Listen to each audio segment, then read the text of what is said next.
మాంత్రికుడు చెండాని మనోహరి చెంపా కలిసి ఇంటికి తీసుకొస్తారు.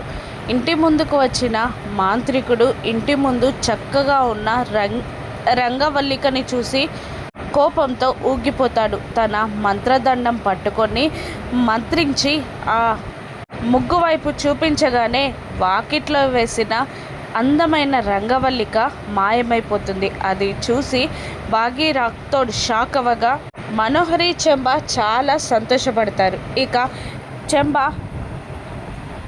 పదచెండ అంటుండగా గుమ్మం దగ్గరికి నరుస్తూ ఉంటాడు చెండ. మనోహరి చెంబ ఫాలో అవ్వగా భాగీరథుడు కాస్త వెనకగా వస్తూ ఉంటారు.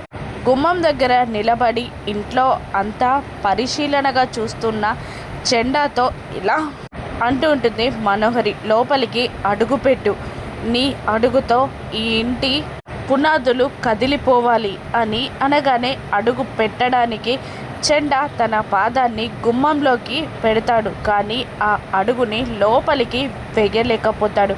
ఏదో అదృశ్య శక్తి చెండాని లోపల అడుగు పెట్టనివ్వకుండా చెండ అడుగుని గాల్లో ఆపేస్తుంది.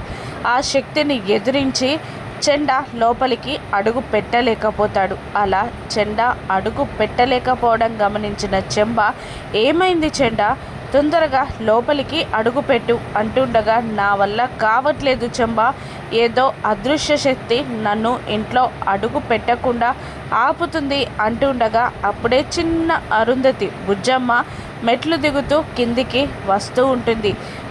మెట్లు దిగుతూ వస్తూ హాల్లో నిలబడి లోపలికి అడుగు పెట్టాలని చూస్తున్న చెండాన్ని మింగేసేలాగా కాల్చేసేలా కోపంగా చూస్తూ ఉంటుంది. ఆ అమ్మాయిని చూసి చెండా కూడా భయపడతాడు.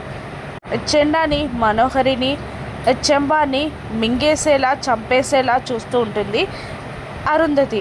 చెండా లోపలికి అడుగు పెట్టగలడా? బుజ్జమ్మ అడ్డునే వాళ్ళు ఎలా తొలగించుకుంటారు? బుజ్జమ్మ వాళ్ళని ఏం చేస్తుందో రానున్న ఎపిసోడ్స్లో చూద్దాం. Thank you for watching.